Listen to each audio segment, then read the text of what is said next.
Hello, everybody. Thank you so much for joining us today for our City Local Government 101 on water and sewer. So excited to be here and so excited to have all of you here today. So if we could get started by just introducing ourselves and your role in the city or in this meeting overall here and how long you've been in your current role. I'll introduce myself. My name is Kevin Hayes. I'm a student at Michigan State University and a lifelong resident of the city of Saginaw. I guess I'll go ahead. I'm Paul Reinsch. I've worked for the city for 20 years. I started as an operating foreman at water. I was superintendent of water for a number of years. Then I became superintendent of water and wastewater in 2014. Not water and wastewater, water treatment and field services. And then this last summer, I became director of water and wastewater treatment services. So I've been here for a while. So that's the gist of it. Good morning. I guess I'll go next. I'm Lori Brown. I've been director since May of 2017. Prior to that, I was the city assessor, and I still serve in that role. And I've been around here for 25 years.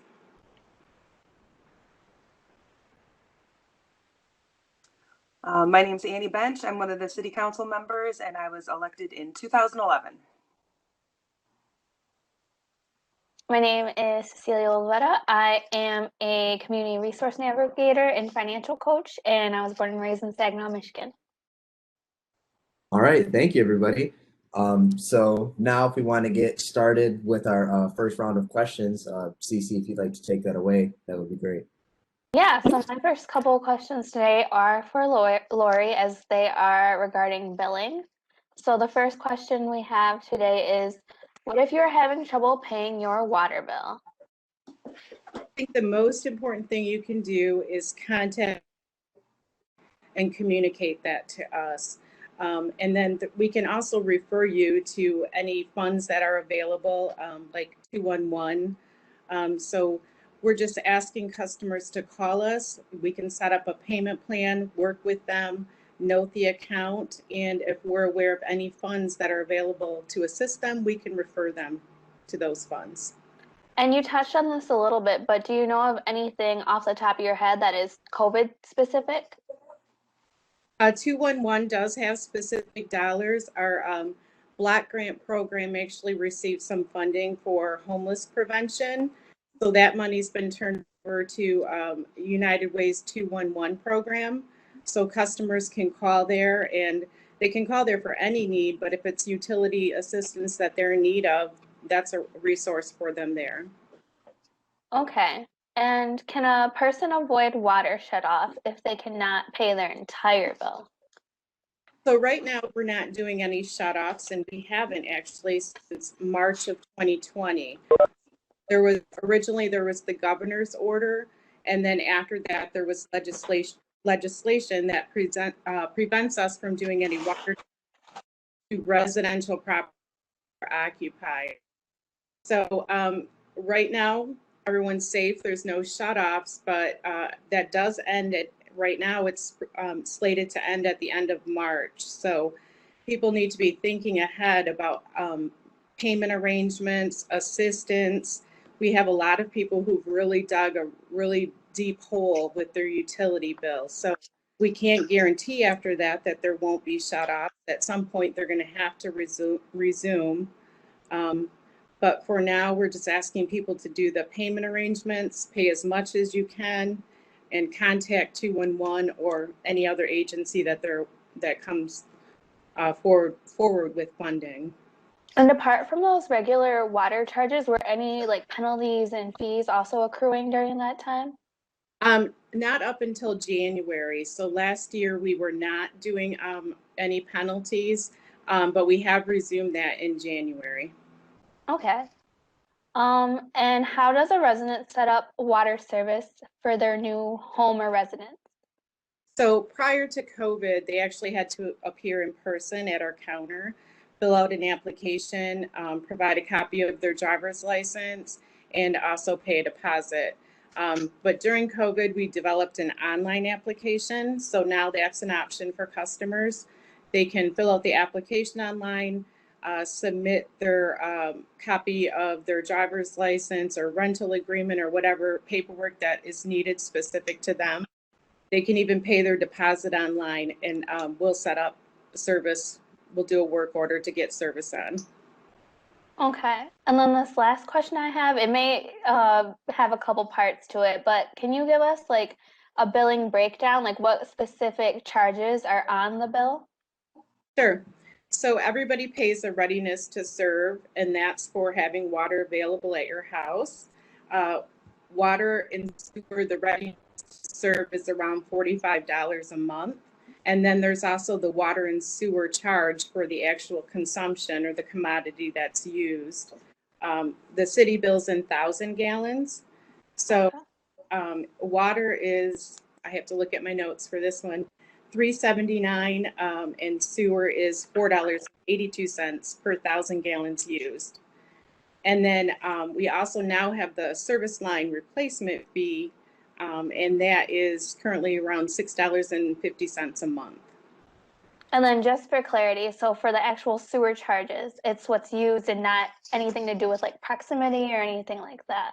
No, it's based off the consumption of your water. So if you use 3,000 gallons of water, you'll be charged 3,000 gallons for sewer also.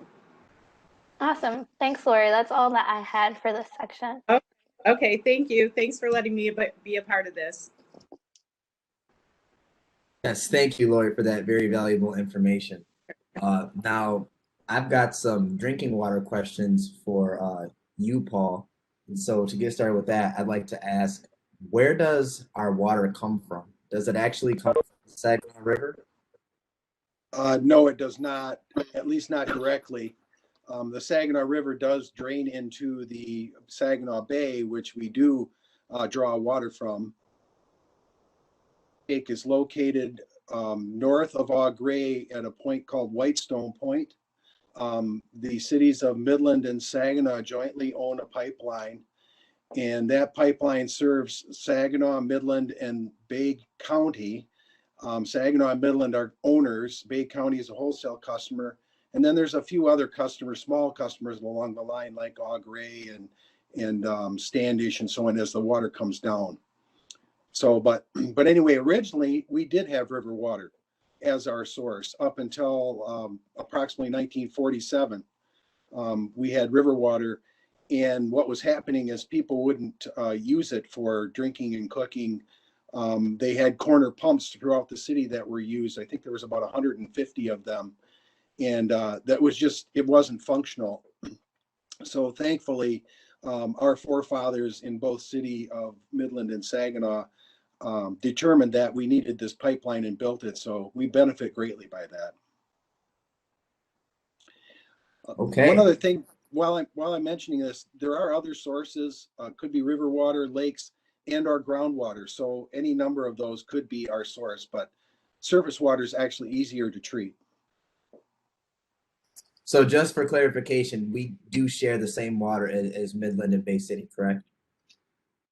Correct. Okay, awesome. So is there anyone else that we provide water for? And does that have any benefit for the city of Saginaw?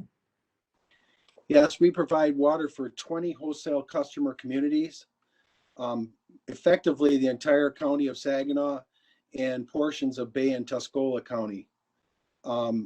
Just in a general sense, we treat water down to Frankenruth and Birch Run, over to St. Charles, and north up by Freeland, Thomas Township.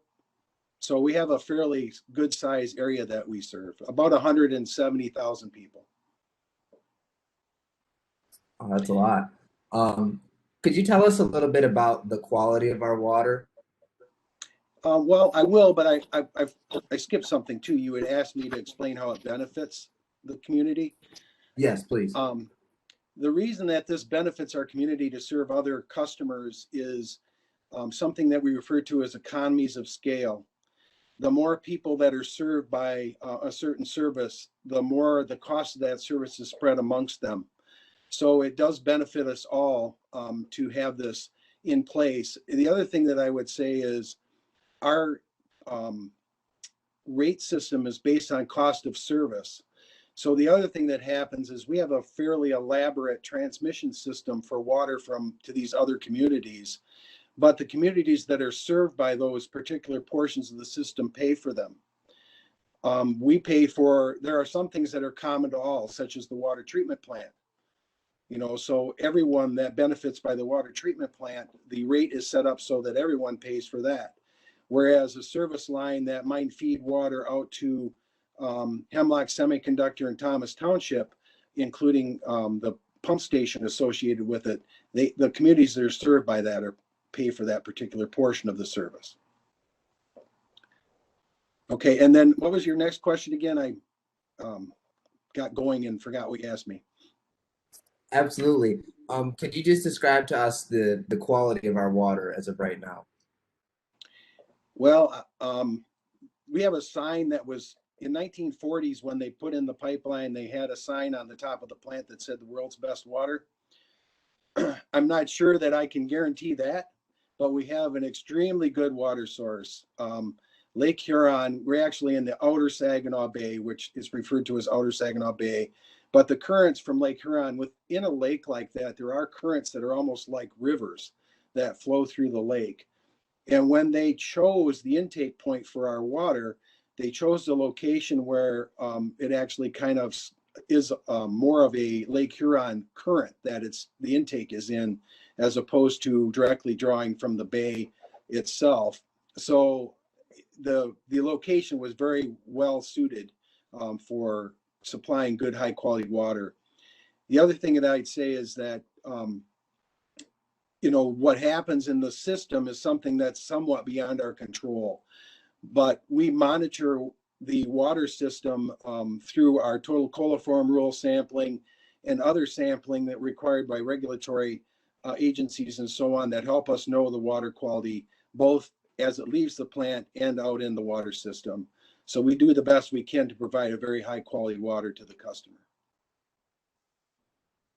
Thank you. And so with the quality of water, given the situation in Flint, some people have concerns about lead in our water.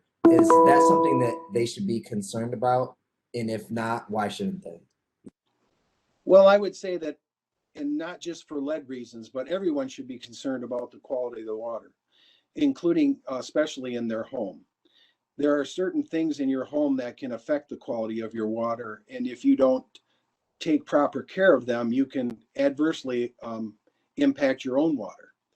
So as an example, if you have, for instance, someone gets a filtration system or some form of treatment system on their water line, if they don't properly maintain it, that system can actually make your water worse and potentially make you sick. So if you do have a system for treating or further treating your water once it enters your home, you want to make sure that you are very diligent in how you take care of it and follow the recommendations of the manufacturer and so on. Your piping and so on in your home can also have an effect, and that's where the lead and copper issue comes in. To be honest, we call it the lead and copper rule, and it does set limits for both. But we've never had any issues with the copper related portion of the rule.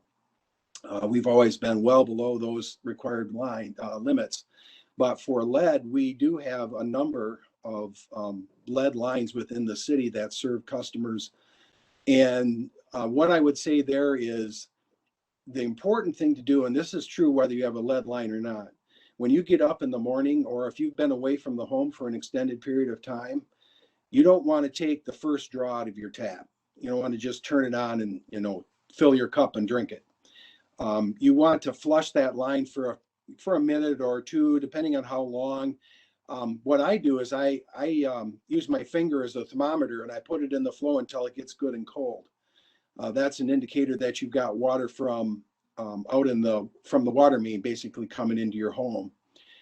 So once you feel it get cold, you maybe let it run for a few seconds longer, and then you're free to use it. But anytime the water sits stagnant, it'll absorb any number of ions from different kinds of things that it's in contact with, including lead or copper or any other metal that's within the system. And to be honest, there's probably some plastic, if you've got plastic systems that could also be absorbed into the water, that wouldn't be good for you either. So it's a good idea to flush your lines in the morning and if you've been gone for any period of time. Thank you. And finally, I'd just like to ask, so why is it unlikely that what happened in Flint would not happen here? Well, I like that you used the word unlikely, because there are no guarantees. But I can tell you that some of the things that happened in Flint would not happen here, at least to my knowledge. For instance, we got off the river water for a reason, and I don't see us changing back to a river water source. And we still have a connection to the river if we needed to, if we lost our service from the pipeline for some reason and weren't able to get it back within a reasonable amount of time. We do still have a connection to the river that we could open. But if that were to happen, we'd immediately let the public know, first of all, that was the case. And we would let them know not to use it for drinking and ingestion and that kind of thing. It'd be at that point more for sanitation and that kind of thing. And also for firefighting. That's something that many people don't understand, but our water systems also provide water for fire. And that's, to be honest, the bigger reason these systems were developed initially were for the purpose of fighting fire. So anyway, that was the big part of what caused it. They switched to a river source, and then on top of it, they discontinued their what we call corrosion control treatment. And that was not a good choice.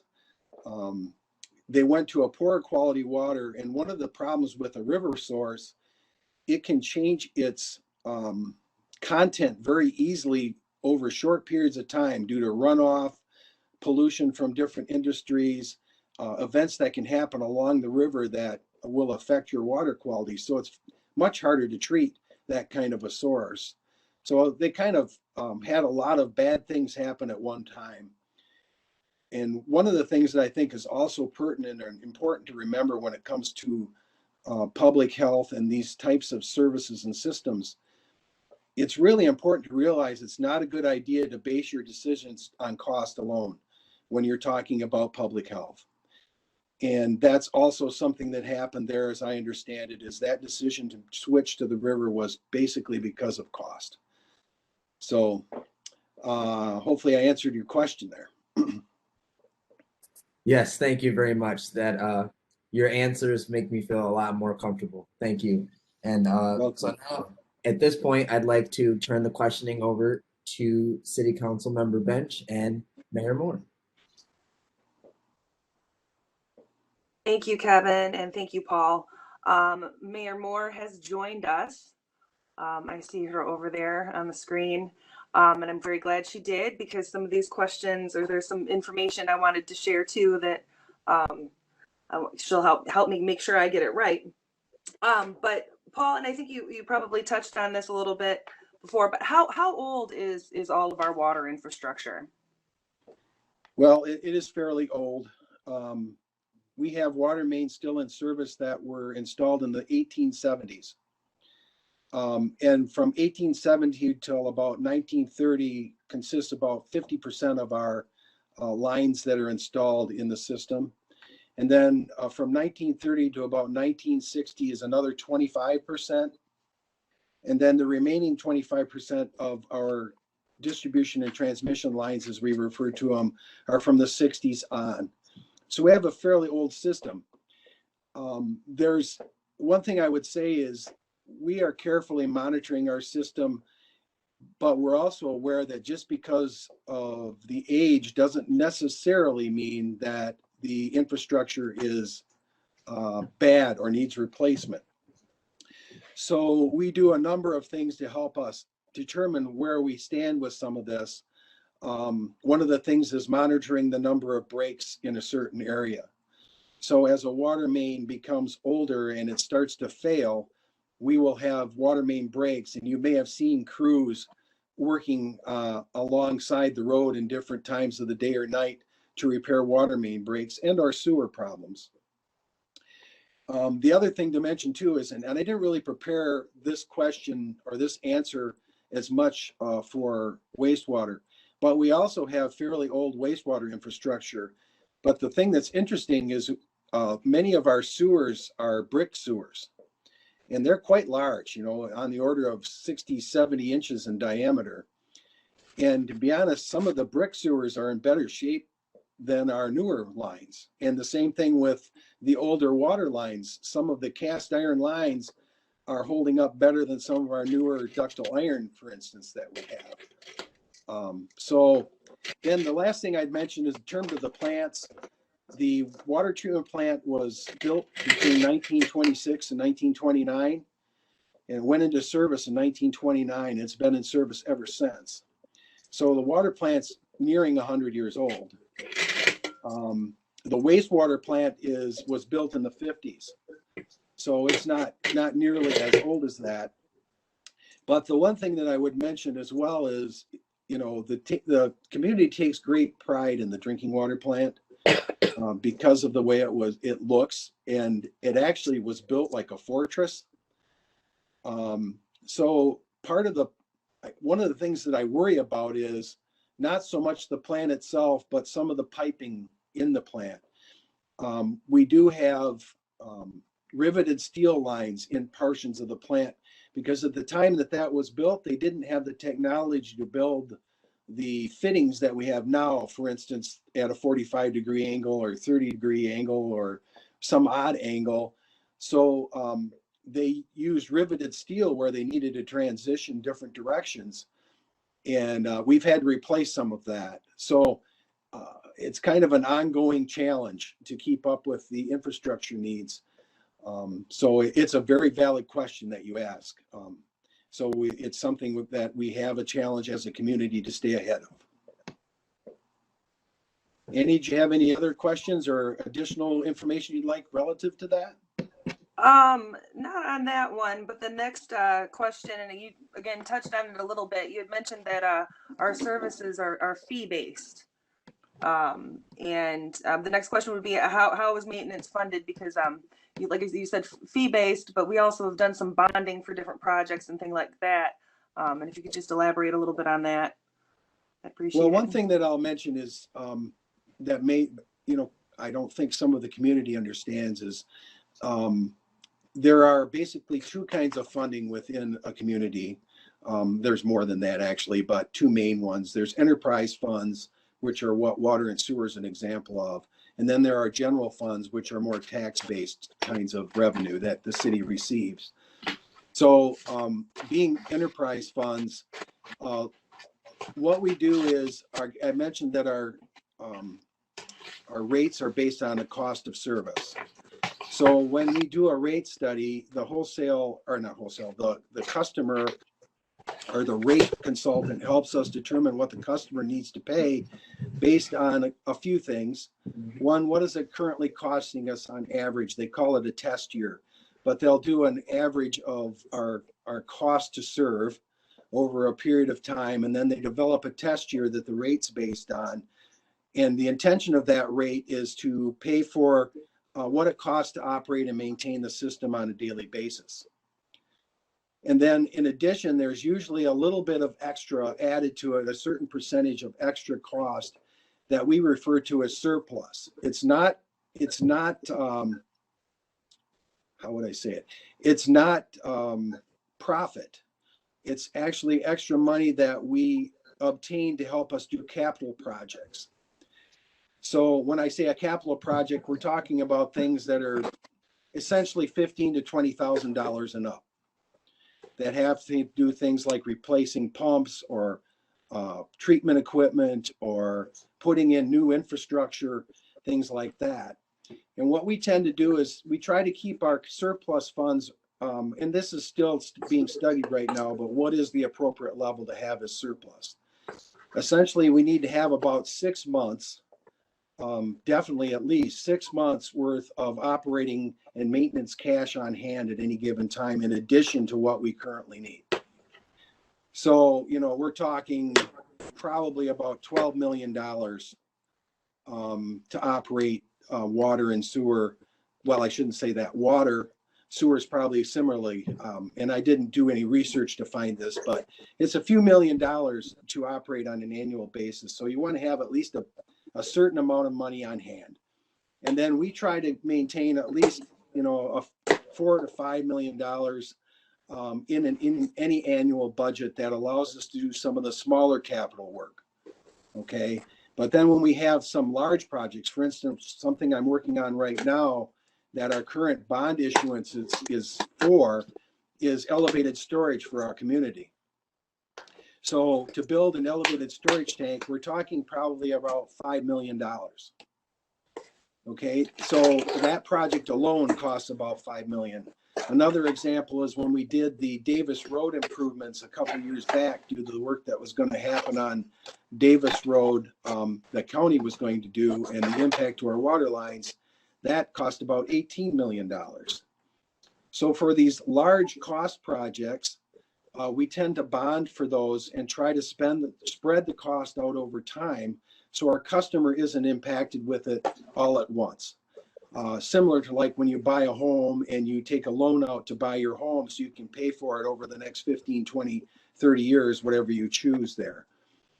So that's how we do the bond portion, is effectively large loans for the water system or sewer system to do capital improvements.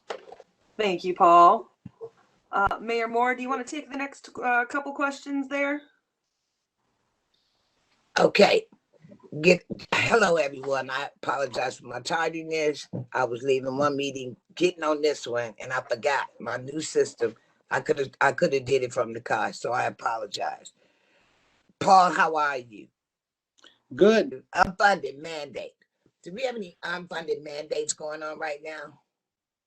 Yeah, there's actually a couple of them, but there's one in particular that affects us to a great deal, and we already talked about it a little bit, is the lead and copper rule. Yeah. We anticipate that our replacement of those lead and copper the lead service lines in our community are going to cost us between $50 and $60 million. And the rule requires that we pay for that in approximately, it says 20 years. We're hoping to get 25 to help spread that out a little longer to take care of that issue. But this also goes to funding. One of the reasons that we went with a flat fee on the customers for this particular purpose was because, well, there's a lot of reasons. One is we wanted to cash finance it. We didn't want to use up all of our bond capacity. And by that, I mean the city only has so much money that it can borrow to do some of these needed projects.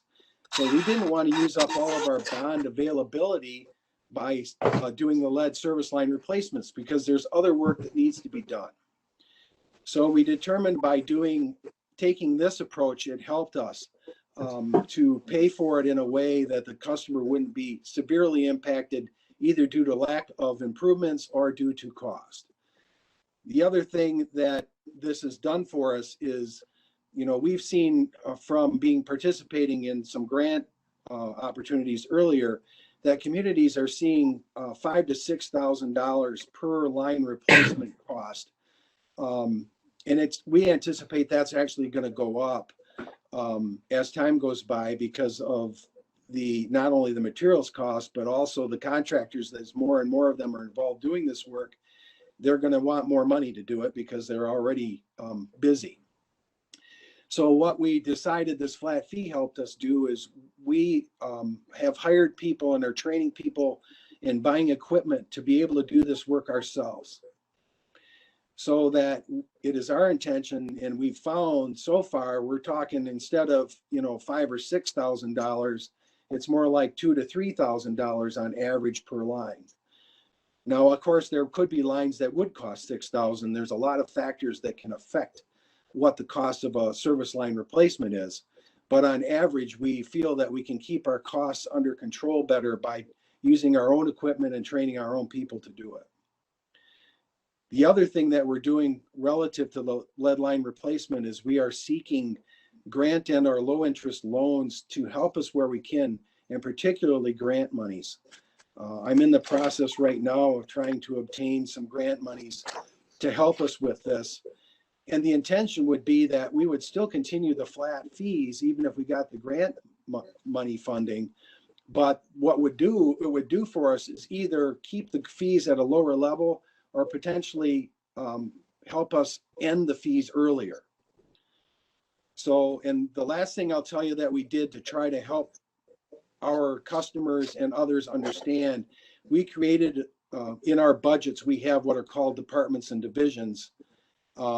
So this would be under the water fund or water department, but within the water department, there's divisions. We created a division specifically for lead service line replacement so that we could show what it's actually costing and that we're not overcharging our customers for the costs associated with those replacements. Okay, thank you. The next question is really one that I took interest in when I ran for city council. I actually toured the facility. So the question now becomes, can people tour the facility? And if so, what do they need to do to get on the list? All right, in terms of touring the water plant right now, that's not possible. And that's not right now, but right, coming up. That's because the pandemic. But we had started, there was a number of years we weren't doing tours because of security concerns. But probably about, I'm guessing, but let's say 3 to 5 years ago, we started to allow tours again. And part of the reason for that is exactly what you folks are doing today. It's really important to help our customers understand what's going on, what we're doing, and how complicated it is. So I definitely want to start tours again as soon as we can. The intention would be that people would call the water treatment plant, and essentially the lab normally would schedule tours. Now that I'm director, I probably would not be doing the tours myself, but I did tours for many years. If you had a group that was interested in a virtual tour, I do have some PowerPoints that I have developed over the years that I could potentially do a virtual tour for folks if they were interested, even at this time, and or the superintendent, Ted Bamba. So that's possible too. Okay. I encourage all citizens, if you really want to know how our water is done, get a group of you and go over. Because it was fascinating to me to watch it come in, to watch it go in the tankers, to watch it just do that. It was really, really interesting. I mean, and if you really want to be a part of the new cliche, Government 101, directed by these young people and Councilwoman Bench, this will be a way for you to say, I know for a fact. Then it's factual. Because right now we're dealing with a lot of unfactual stuff that's being said about the city. And I'm thankful for this program. I'm thankful for the two young people as well as Councilwoman Bench and Councilman Williams for even having the dreams and the thought to do it. So I encourage people to go out and look at it. I tell people all the time, Paul, I'm better than you. I tell people all the time, we got the best water in the world in Saginaw. And so I actually fill up my jug when I go places out of town. I'm drinking Saginaw water. You should have been down there. I'm drinking Saginaw water. I refilled the gallon jug and I'm drinking my water from home. So thank you so much, Annie and young people, for having me a part of this. Thank you so much for your support and your kind words. Anytime, Paul. Yes, thank you, Brenda. I do have one last question for Paul, if that's all right. Sure. My question for you would be, out of all the things we covered today, is there anything else that we didn't cover that you would like to make sure that the public knows or share with the public that you think is important that we didn't already touch on? Or that's something you want to reiterate?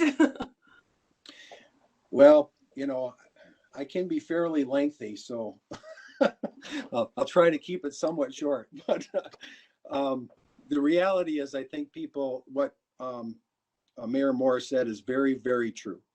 People take for granted what we have what it has taken years and years of effort and cost to put in place. And these systems are extremely complicated, valuable, and essential. And I think people forget sometimes what it really means, but all you have to do is, lose your water service for a period of time, kind of like what happened down in Texas, to understand how important it really is. And I think it's very important for people to understand that these systems are not only complicated and important, but we have highly trained individuals that are working hard every day and every night to help everyone have the water that they need. And, as an example, we have water and wastewater treatment plant employees that work 24/7 to make sure the water is properly treated. And then we also have our field maintenance people and our other maintenance people that come in any time of the day and night as needed to keep that water flowing and or flowing away or to you, is depending on the source or the situation. But, and I'm talking about when it was, -7, that's usually when we get water main breaks. And, we have people that go out in the middle of the night in -7-degree temperatures in water, potentially up to their knees, taking care of these issues for us so that we can have water and be comfortable and safe at home. So one of the things that bothers me is when, people don't think of us as frontline employees, but we are absolutely frontline and work hard every day with their lives at risk. Not at the level of a police or fire officer, don't get me wrong, but we do have our lives at risk when we do this kind of work, and people work hard. And I think that's important for the community to know. Spoken like a real public servant. Thank you, Paul. Thank you very much. We really appreciate you. And if it's not said enough, I know I've got many friends in Texas, and the two things I thought about were just how fortunate we are to have the kind of people with the kind of expertise that we have doing the work that you just mentioned, especially when, we always think our consumers energy guys, and those are the most obvious because you see their trucks out there, but we frequently don't think of our water guys who are out there. Frequently, when do your pipes burst in your house? It's when it gets cold and you don't have a pipe wrapped in your basement or something like that.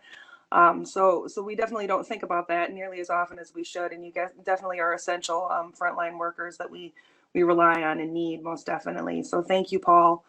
We do appreciate everything you guys do. And thank you so much for being here, because this is important information for the public to have. And just real quick, while we still have Mayor Moore, and this isn't directly related to Paul, although I wouldn't be surprised if he had some useful knowledge to add, but I had meant to ask Lori and we didn't have the opportunity, but we did have some COVID relief, Brenda, Mayor Moore, that came through council, but it was something that the citizens didn't have to apply for. It was something that we partnered with the state of Michigan, and it ended up being, I think, the Wayne County CAC, because they were big enough to administrate and oversee the funds or whatever. But we were able to take people who were behind on their water bill, who also receive state benefits like a bridge card, and cross-reference those names, and then take an amount that was allotted to them on each water and sewer bill. And we were able to put some money down towards that. And we were able to do that for, I'm not sure how many households, but we were able to help some households through that. And that didn't require them going out and applying for anything. That wasn't anything that they could access individually through 211. But I wanted to make sure that we did mention that the city does pursue relief, especially under the circumstances with a pandemic going on, to try to help the citizens, because we know how people are hurting. But I just want to make sure that I mentioned that, and if Brenda has anything to add to that that I missed, I just want to make sure that the public was aware of that. And if there is any more funding like that coming, it'll be something that the city will seek to obtain again in the future. I can comment a little bit about that, if you don't mind. No, I don't mind, Paul. All right. Well, the first funding was through State Bill 690, and it was about $590,000 that we received to assist our customers. And as I understand it, there were about 3,000 accounts that benefited by that funding. As part of the new COVID relief bill that is currently in discussion, at least as it currently stands, it looks like there's about another 500 million that they're earmarking for just this kind of assistance. And then there's another portion of money that could be available for rent relief and other utility relief. So depending on what happens with all of that, we are definitely keeping a close eye on all of that, and we want to get whatever benefit we can for our customers. And then the last thing I want to say before I don't get a chance to say it is, you mentioned that I've spoken like a true public servant, and I hope that I am. And I want to tell you all what an honor it's been working for this community. I get emotional, so anyway, it truly is. And running a system like this, as well as the water treatment plant that we have, it is truly an honor to be tasked and asked to do the best that I can with all of this. And I will also say that many of my cohorts that work for the city are very dedicated. And, there's always people that are looking to get something for nothing, no matter where you go. But the reality is we have a lot of people in this city that work for the community that are very dedicated and care a lot. And I'm just one of many, and I do care a lot about Saginaw. So I'm glad to see both of you interested to find out what's going on. Thank you, Paul. Thank you. That I get emotional too. It is an honor to be able to serve the city, and that's why I have such absolute confidence. People look at me like I'm crazy because I always have a lot of faith in our systems and in the people who work for the city, and it's because you show us your heart, and it's very obvious that we're in very good hands when it comes to the city staff, and we should sleep well at night knowing that we have people who genuinely care about our safety and our well-being, and we appreciate you so much, Paul. Thank you. The only thing I wanted to add was how we can pay our water bill. That was one thing I don't think we mentioned, was the methods that you can pay your water bill. Whether you're struggling or not, we have a drop box in the back of City Hall. You can walk it in person. Now with our COVID restrictions, you have to be mindful, of course. So the box is the best way. You can mail it in. You can call it in and pay a fee, and I think the phone fee is more expensive than the online fee, but you can also go on the city's website and pay it that way as well. So there are several ways to pay your water bill, and I believe that almost all of those methods of payment are available for, I think, any bill that you end up owing the city. But I'm not sure if I missed any one of those ways, Brenda, or if there's anything else you want to add. I just wanted to say that citizens of Saginaw, I too am like Paul and Annie. I'm honored. I am a servant. I don't want to be served. I want to serve the community. And in order to serve the community, we all had to step our A game up. What does that mean? We all had to be involved. Kevin and Cecilia, if I chopped your name up, excuse me, sweetie, what you're doing should let others know that you really want to know the real deal. The council is transparent. We want to remain transparent. No. We're going to be transparent.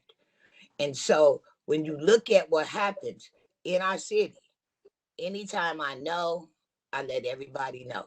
So from the council table, if I get any information, Paul, thank you. You took my thunder with the new bills coming out. You took it, but that's okay. That's okay, because from the table twice a week or twice a month, we'll be able to tell our citizens where they can go for assistance. And if nothing else, call 211 and then just chit chat with us. You might even want to call Kevin and Cecilia, because I really believe that they get ready to get involved. They getting ready to be the next part of city council. So it is just phenomenal, the things that I've learned in my last 8 years. And so I just want to thank them again. And Annie, thank you so much for having me. Thank you. Thank you for being here. Thank you also from me. learned a lot, Paul. I appreciate all of the good information that you shared today. Thank you so much for taking time out of your busy schedule to do this with us. It means a lot. And I think the citizens of Saginaw will appreciate it and learn a great deal. So thank you, thank you, thank you. All right. God bless everyone. Have a good day. Thanks, everyone. All right. Thank you.